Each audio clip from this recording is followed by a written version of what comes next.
nom du Père et du Fils et du Saint-Esprit. Amen. Viens, Esprit de sainteté, viens, Esprit de lumière, viens, Esprit de feu, viens nous embraser. Évangile de Jésus-Christ selon saint Marc. Jésus et ses disciples entrèrent à Capharnaüm. Aussitôt, le jour du sabbat, il se rendit à la synagogue et là, il enseignait. On était frappé par son enseignement car il enseignait en homme qui a autorité et non pas comme les scribes. Or, il y avait dans leur synagogue un homme tourmenté par un esprit impur qui se mit à crier. « Que nous veux-tu, Jésus de Nazareth? Es-tu venu pour nous perdre? Je sais qui tu es le Saint de Dieu. » Jésus l'interpella vivement. « Tais-toi, sors de cet homme. » L'esprit impur le fit entrer en convulsion, puis, poussant un grand cri, sortir de lui. Ils furent tous frappés de stupeur et se demandaient entre eux, « Qu'est-ce que cela veut dire ?» Voilà un enseignement nouveau, donné avec autorité. Il commande même aux esprits impurs et ils lui obéissent. Sa renommée se répandit aussitôt partout, dans toute la région de la Galilée. Acclamons la parole de Dieu. Louange à toi, Seigneur Jésus.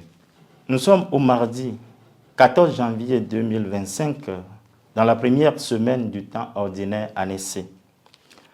Placé au début du ministère du Christ, l'Évangile nous montre la puissance de la prédication du Christ dans la synagogue, son exorcisme du possédé et enfin son pouvoir sur les esprits impurs.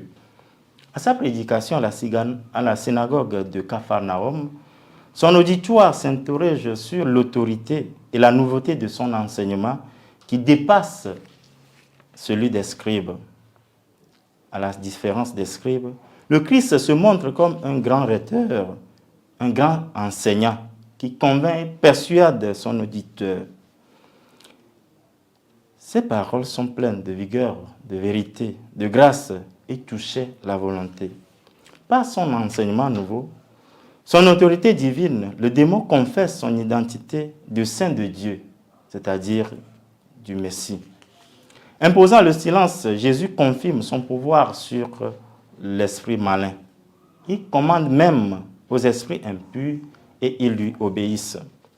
Si les contemporains de Jésus sont émerveillés par son enseignement avec autorité et son exorcisme par la force de son action sur les démons, nous aussi nous sommes invités à reconnaître la grandeur, la suprématie du Christ dans son action salvifique.